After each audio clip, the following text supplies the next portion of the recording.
सवाल है क्यों कांप रही है धरती। नमस्कार, स्वागत आप सभी का। आपके साथ मैं हूं पुनीत। छत्तीसगढ़ के सरगुजा संभाग में आज फिर भूकंप के झटके महसूस किए गए। एक महीने के अंदर यह तीसरी दफा है जब सरगुजा और इसके आसपास के जिलों में धरती डोली है। रिक्टर पैमाने पर भूकंप की तीव्रता 4.7 बताई जा रही है, जिसका केंद्र सरगुजा से 15 किलोमीटर दूर निकला है। हालांकि जान माल का किसी तरह का कोई नुकसान नहीं हुआ है।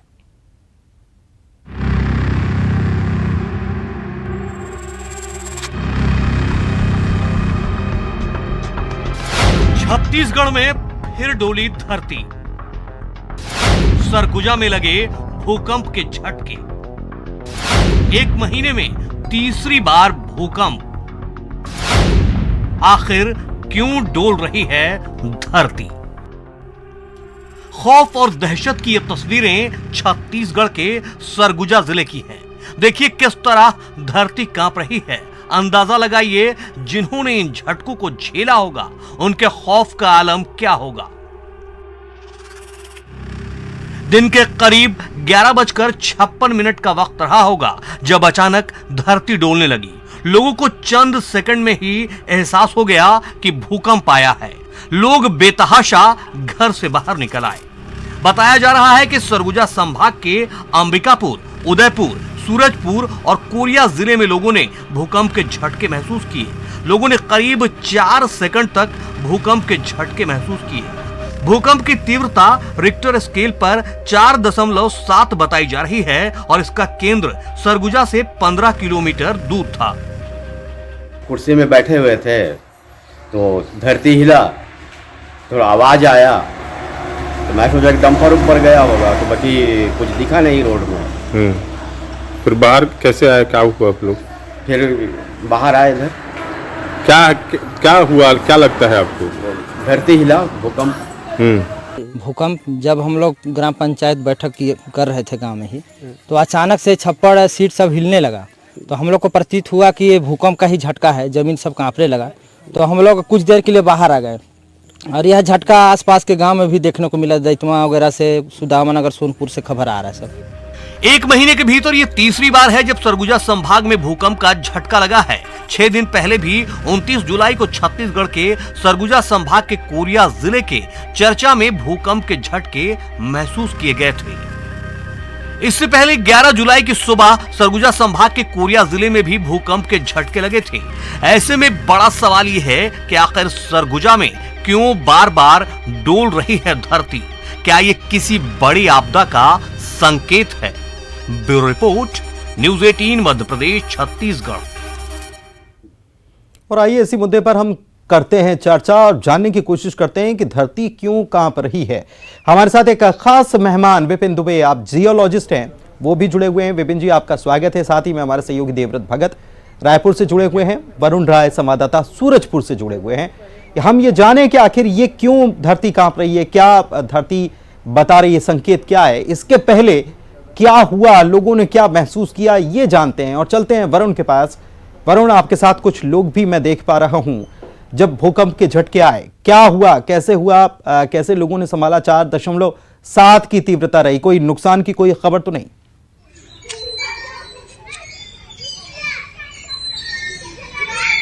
पुनीत, देखिए नुकसान की तो कोई अभी तक जानकारी आ नहीं पाई, क्योंकि जैसे ही भूकंप का झटका का महसूस हुआ लोग घरों से बाहर निकलने लग गए थे और पूरे अंबिकापुर से लेकर कोरिया तक, सूरजपुर होते हुए कोरिया तक के लोग जिस सोशल मीडिया में जब बातें भी सामने आने लगी, तत्काल जो है जिला प्रशासन, चाहे सूरजपुर की बात हो, अंबिकापुर में तत्काल बैठक करके पूरे भूकंप की पूरे विस्तृत जानकारी ली। और फिलहाल मीटिंग का दौर तो ये अभी भी जारी है। लेकिन ऐसे में जो हम इन लोगों से जानते हैं कि उस वक्त तक क्या हाल था, जो 11:56 के बाद लोग घर से बाहर आने लगे, वो चर्चा करने लगे कि इस तरह की जो कंपन हुई थी वो कंपन क्या थी। हमारे साथ कुछ लोग मौजूद हैं। क्या लगता है अंकल, कब आपको एहसास हुआ कि ये भूकंप का झटका था?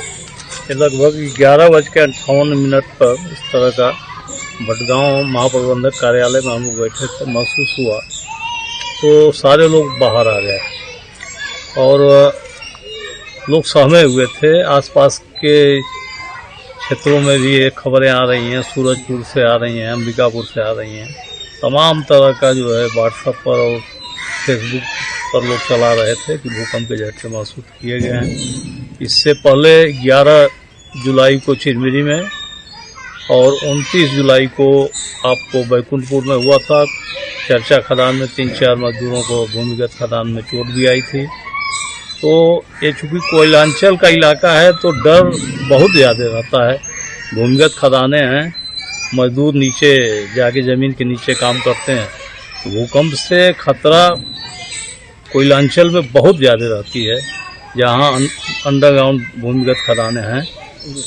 और क्या लगता है भैया कि जब भूकंप का एहसास हुआ तो किस तरह की स्थिति, उसमें कैसे महसूस हुआ कि ये भूकंप ही था? हम लोग घर पे ही बैठे थे, अचानक जब हिलने लगा तो निकल के बाहर आए। गलती हिले लगा तो मैं बाहर आया, बाहर आके देखा तो कुछ हमारे आस पड़ोस वाले भी बाहर आए। आने के बाद बोले भैया हमारे यहाँ देखे तो कैसे हिल रहा है। मैं बोला हिल नहीं रहा है, भूकंप है, शायद भूकंप आया है। और काफ़ी डर गए थे लोग। ये तो था कि चलिए भूकंप आया है, इसके बाद अचानक एक रेमर उड़ गया कि फिर बार बार भूकंप आएगा। लोग काफ़ी डरे हुए हैं और घर पे भैया फिर तो नहीं आएगा, आस पड़ोस में बातें कर रहे हैं सब कि हमारे यहाँ फिर तो भूकंप नहीं आएगा। एक डर का माहौल बना हुआ है। ठीक है, ठीक है, डर का माहौल यहाँ पर बना हुआ है। मैं आपके पास लौटूंगा वरुण, मैं आपके पास लौटूंगा। देवव्रत के पास अब चलते हैं। देवव्रत, 1 महीने में तीसरी बार झटके ये महसूस किए गए हैं और उसके बाद लोगों में डर का माहौल है। कोयलांचल का क्षेत्र है और ऐसे में और ज्यादा भय लोगों के में बना हुआ है। शासन स्तर पर ये जो लगातार झटके महसूस किए जा रहे हैं, क्या इसके बारे में कुछ बताया गया है लोगों को? क्योंकि ये 1 महीने में तीसरी बार भूकंप का झटका लोगों ने महसूस किया है और एक तरह से इसके कारणों की खोज करनी चाहिए, पड़ताल करनी चाहिए कि आखिर क्या वजह है कि सरगुजा संभाग सबसे ज़्यादा डोल रहा है। इसके पहले जब जब छत्तीसगढ़ में भूकंप की स्थिति हुई है तब ये देखा गया है कि उत्तरी छत्तीसगढ़ यानी कि सरगुजा संभाग ही सबसे ज़्यादा प्रभावित रहा है। खासकर कि अंबिकापुर ज़िला है, इसके अलावा सूरजपुर है, बलरामपुर है, ये ऐसे क्षेत्र हैं जहां पर भूकंप का असर ज़्यादा देखा जाता है। लेकिन अब तक की कोई विशेष पड़ताल जो है वो शासन प्रशासन के द्वारा नहीं की गई है, कारणों की खोज नहीं की गई है कि आखिर क्यों ये स्थिति बन रही है और खासकर सबसे ज़्यादा सरगुजा संभाग ही क्यों प्रभावित होता है। क्या इसकी वजह प्राकृतिक संसाधनों का बहुत ज़्यादा दोहन है? क्या यहाँ पर जो खनन का काम चल रहा है इस वजह से भूकंप आ रहा है? तो ये स्थिति जो है वो पता होनी चाहिए और इस पर भी रिसर्च होने चाहिए, जो कि अब तक के शासन प्रशासन स्तर पर दिखाई नहीं देती है। और अभी तक के जो स्थिति देखने को मिली कि जब आज भूकंप आया तब स्कूलों की छुट्टी करा दी गई, कलेक्टर द्वारा ये निर्देश दिए गए। तो इससे समझा जा सकता है कि किस तरह का दहशत का माहौल जो है वो आसपास के लोगों में दिखाई दे रहा है। हालांकि शासन प्रशासन को चाहिए कि एक टीम गठित की जाए और जांच की जाए कि आखिर 1 महीने में 3 बार ये भूकंप के झटके महसूस किए गए। तो इसको लेकर अभी तो कोई टीम नहीं बनी कि आखिर ये 2 बार भी अगर भूकंप के झटके लगातार भी आते हैं 1 महीने में, तो इसको लेकर जांच होनी चाहिए छत्तीसगढ़ में। अभी तक कोई टीम नहीं बनाई गई, जिले के स्तर पर भी नहीं बनाई गई। जी, अभी तक के शासन की तरफ से ऐसा कोई स्पष्ट जानकारी नहीं आई है कि इसकी कारणों की पड़ताल कोई विशेष टीम के द्वारा की जा रही हो, जबकि ये चीज़ें ज़रूरी हो जाती है जब एक ही चीज़ों का दोहराव हो और वो भूकंप जैसी स्थिति हो, तब निश्चित तौर पर इसके कारणों की खोज की जानी बेहद ज़रूरी है। और क्योंकि हमारे प्रदेश में विशेषज्ञों की कमी नहीं है, एक विशेषज्ञों की टीम तैयार होनी चाहिए और खासकर जो सरगुजा संभाग का इलाका है वहाँ का दौरा होना चाहिए और कारणों की खोज जो है वो होनी चाहिए। बिल्कुल होनी चाहिए। विपिन दुबे जी के पास अब चलते हैं, आप जियोलॉजिस्ट हैं। विपिन जी, ये भूकंप के झटके क्यों आ रहे हैं, क्या आप बता सकते हैं? क्योंकि 1 महीने में 3 बार भूकंप के झटके एक ही क्षेत्र में अगर आए तो फिर इसे क्या समझा जाए? भूकंप के झटके आने के 2 कारण होते हैं। एक तो टेक्टोनिक मूवमेंट्स की वजह से होते हैं, जो नीचे प्लेट्स होते हैं ज़मीन के काफ़ी नीचे में जी, उनके मूवमेंट से और उन प्लेट की टकराहट से जो ऊर्जा रिलीज़ होती है, एनर्जी रिलीज़ होती है, और जब वो ऊपर आता है तो वो सरफेस पे भूकंप लेकर के आता है। एक वाइब्रेशन सा होता है हल्का सा, उसी को ही हम भूकंप कहते हैं। और दूसरा होता है मैन मेड अर्थक्वेक, जिसको इंड्यूस्ड अर्थक्वेक बोलते हैं। वो ऐसे होता है कि जब वहाँ पर किसी प्रकार के थर्मल प्रोजेक्ट्स चलते हैं या डैम का निर्माण होता है या बहुत हैवी ब्लास्टिंग वहाँ पर होती है या नेचर से रिलेटेड किसी प्रकार की ऐसी एक्टिविटी जो नीचे के प्लेट्स को नुकसान पहुँचाता है उसके मूवमेंट में, तो उसको हम इंड्यूस्ड अर्थक्वेक कहते हैं। लेकिन यहाँ पर इंड्यूस अर्थक्वेक देखने को समझ में नहीं आ रहा है। ये वास्तव में अर्थक्वेक है और रिएक्टर स्केल में इसको अभी जो ताज़ा हुआ है वो 3 मापा गया है। इसके पहले 4.6 था, तो 3 से लेकर के ये 4.6 जो है ये स्मॉल और मॉडरेट कंडीशन में आते हैं। ऐसे अर्थक्वेक आने से बहुत ज़्यादा क्षति तो नहीं होती है, लेकिन जो कमज़ोर जो मकानें होती हैं उनमें हल्की फुल्की दरार या ज़मीन में कंपन ऐसा महसूस होता है। तो सामान्य जनमानस के लिए वास्तव में ये भयभीत कर देने वाला है। और इस प्रकार की प्रक्रिया सरगुजा जिले में पिछले 3 बार हो गया है इस महीने के आसपास में। तो इस एक्टिविटी की एक जांच होनी चाहिए। नहीं, लेकिन सर जांच होनी चाहिए, बिल्कुल आप कह रहे हैं, बीच में आपको टोक रहा हूं, लेकिन एक चीज जो हम समझते हैं, जो एक्सपर्ट्स कहते हैं कि एक बार भूकंप आता है तो उसके कुछ दिन बाद फिर से भूकंप आने की स्थिति बनी रहती है। इस मामले को देखकर आप क्या कहेंगे कि ये 3 बार लगातार हुआ है, तो अब क्या ये स्थिति खत्म हो गई है या आने वाले वक्त में और बढ़ सकती है? आने वाले समय में वो बढ़ भी सकता है और ख़त्म भी हो सकता है, लेकिन उसी का ही हमको एक साइस्मिक ग्राफ से जो उसकी जो साइंटिफिक तरीके से टेस्टिंग होती है वो हमें अलग अलग सरगुजा जिले के अलग अलग क्षेत्र में उस विधि के द्वारा जांच करके वो पता करना बहुत ज़रूरी है कि और कौन से क्षेत्र में ऐसे प्लेट के मूवमेंट्स जो है वो डिस्टर्ब हो सकते हैं, जिसकी वजह से इस प्रकार के वाइब्रेशन आ सकते हैं। वो कम आ सकता है कि ज़्यादा आ सकता है, इसकी परख करनी चाहिए जी, ताकि जान माल की हानि ना हो। जी, इस क्षेत्र की अगर बात की जाए, सरगुजा, अंबिकापुर, बलरामपुर, सूरजपुर, इस क्षेत्र को अगर हम भौगोलिक स्थिति के लिहाज से समझें तो कितने चांसेस यहाँ पर होते हैं? क्योंकि हम जैसा कि हम जानते हैं कि अलग अलग क्षेत्र जो हैं, हिंदुस्तान के अलग अलग क्षेत्र हैं, कुछ जो हैं वहाँ पर भूकंप की तीव्र संभावना बनी हुई है, जैसे दिल्ली या उसके आसपास का क्षेत्र हुआ या नेपाल या उसके आसपास का क्षेत्र हुआ। ये छत्तीसगढ़ का जो इलाका है, अंबिकापुर का जो क्षेत्र है या सरगुजा का ये जो स्थिति है, क्या यहाँ पर स्थिति बन रही है? आप कुछ इसके बारे में बता पाएंगे? छत्तीसगढ़ अर्थक्वेक के मामले में बहुत ही सेफ जोन है। यहाँ पर किसी प्रकार का बहुत तीव्रता वाली भूकंप आने की उम्मीद यहाँ पर नहीं है। ये ब्यूरो जो इंडियन स्टैंडर्ड्स है उन्होंने भी प्रूफ किया हुआ है, और NCS जो है नेशनल सेंटर फॉर साइस्मोलॉजी, उन्होंने भी ये प्रूफ कर चुका है। तो हमारा जो छत्तीसगढ़ है वो जोन 3 में आता है। तो इसमें हल्के फुल्के ऐसे भूकंप के झटके आते रहेंगे, लेकिन बहुत ज़्यादा आर्थिक क्षति या किसी प्रकार का नुकसान बहुत ज़्यादा ऐसा यहाँ पर होने का कोई उम्मीद अभी तक से नहीं दिखता है। लेकिन एक जानकारी जो ये है कि अगर छत्तीसगढ़ से अंबिकापुर क्षेत्र से अगर जबलपुर तक का देखा जाए, मध्य प्रदेश का जबलपुर, तो जबलपुर जो है वो जोन में आता है जहां पर भूकंप की संभावना बनती है।